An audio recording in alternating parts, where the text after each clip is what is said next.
KAP Entertainment အချစ်ဆိုတာကြွေကွဲခြင်းမဟုတ်ပြန်လည်မွေးဖွားခြင်းမှာကိုအောင်ရေးအချစ်ဆိုတာမြစ်တစင်းလိုပါပဲတခါတလေရေစီးတိုက်စားမှုတွေကြောင့်ကမ်းပါးပြိုကျသလိုနှလုံးသားကလည်းနာကျင်စွာကွဲထွက်သွားတတ်ပါတယ်ဒါပေမဲ့မြစ်ကဘယ်တော့မှရေမခမ်းသလိုအချစ်စစ်ဆိုတာလည်းကွဲထွက်သွားရင်တောင်ပြန်လည်ဖြည့်တင်းနိုင်စွမ်းရှိပါတယ်ဒီနာကျင်မှုကမင်းကိုအားနည်းသွားစေမဲ့အစားနောက်တစ်ချိန်မှာပုံမိုကြန့်ခိုင်လာစေဖို့ဘဝရဲ့သင်ခန်းစာတစ်ခုဖြစ်လာပါလိမ့်မယ်အခုခဏတာမှောင်မိုက်နေတဲ့ညအတွက်မျက်ရည်တွေကိုမတားပါနဲ့ဒါပေမဲ့မနှက်ဖြန်အတွက်မျှော်လင့်ချက်တွေကိုတော့လက်လွတ်မထားပါနဲ့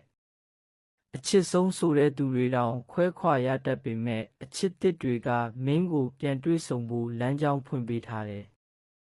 ခဏတာနာကျင်မှုကိုကြော်ဖြတ်ပြီးမင်းရဲ့နှလုံးသားကိုအသစ်တစ်ဖန်ဖွင့်လှစ်ဖို့အချိန်ပေးပါ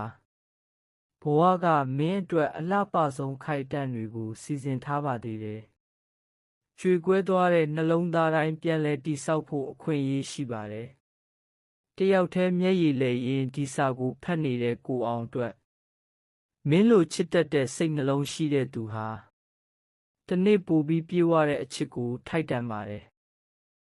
အဆုံးထိကြည့်ရှုနာဆင်ပေးတဲ့အတွက်အထူးကိုကျေးဇူးတင်ပါတယ်လူကြီးမင်းတို့ကြိုက်နှစ်သက်မယ်လို့မျှော်လင့်ပါတယ်